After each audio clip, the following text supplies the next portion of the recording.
So hello guys, welcome back again to my vlog. So for today's video nga mga kabosing, ang pag-uusapan natin ngayon ay ang kakatapos lang na Manhunt Star International 2024 na kung saan meron ng winners mga kabosing. So intro muna tayo.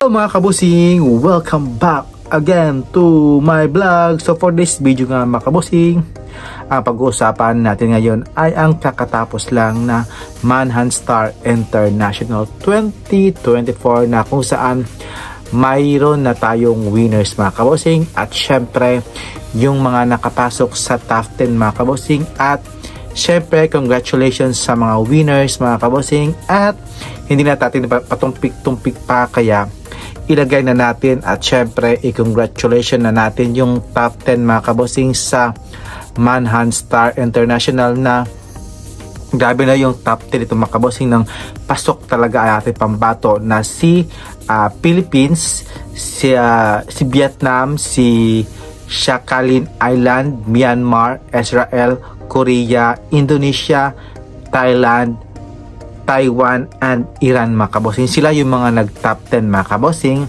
At syempre, at yung mga nakapasok din sa top 5, sa top 6 mga kabosing na kinabibilangan ni Philippines, Vietnam, ni Sakhalin Island, Korea, Thailand, and Taiwan mga kabosing. Sila yung nag-top 6 mga kabosing.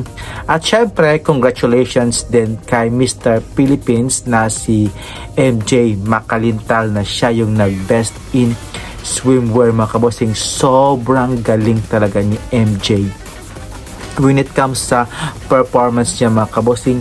Siya talaga yung bet ko na manalo doon mga kabosing, no, sa Mr. Grand Philippines. Pero ngayon, lumaban na siya ngayon sa Manhunt Star International 2024 at nakapasok nga siya sa semi-finalist, nag-top 6 mga kabosing, at syempre nag-top first runner-up mga kabosing along with Mr. Thailand mga kabosing. So congratulations din kay Manhunt Star second runner-up from Vietnam mga kabosing. At yung nag-first runner-up nga din yung ang ating pambato na si MJ Makalintal, at yung nag-title bilang isang Manhunt Star International 2024 na si bansang Thailand mga kabosing.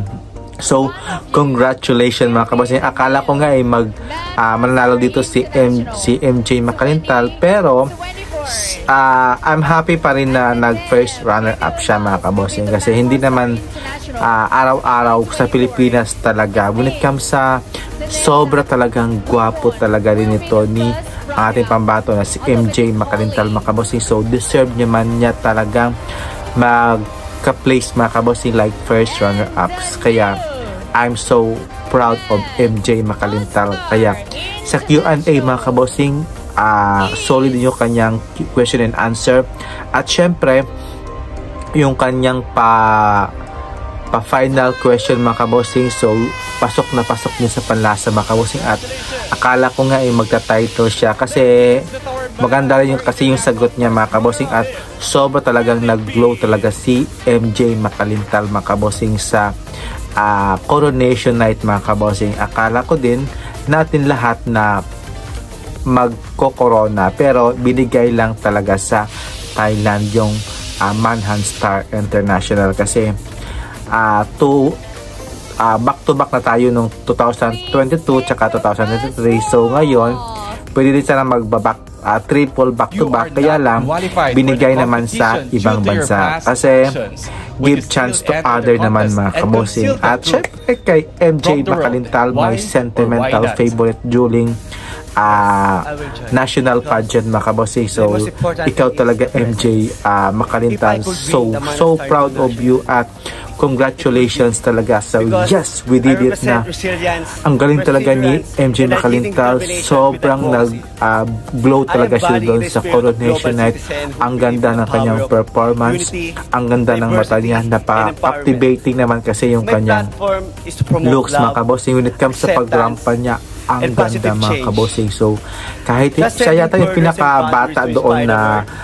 contestant, When but masculinity is defined deserve by naman niya inner strength and talagang compassion. magka-place mga kabosing sa Winning this first title will runner not up. just be my Kaya personal achievement, I'm so happy but na naging ganun it's a yung testament to the idea performance of ni true MJ kahit beauty, konti lang yung shine kanyang bright preparation. light I we think use to mga uplift others and kulang-kulang make a 1 month difference in lang the naman yung world. kanyang Thank you. preparation, but I'm happy na naka-perform naman at nakapunta doon si MJ sa bansang Thailand mga kabosing. So congratulations and happy na ako sa place mo, MJ Makalintang. Kaya grabe no, ang galing talaga ni MJ Makalintang, sobra talaga, winner na winner talaga yung kanyang galawan. So maraming salamat mga kabosing at bye bye, keep safe po, subscribe.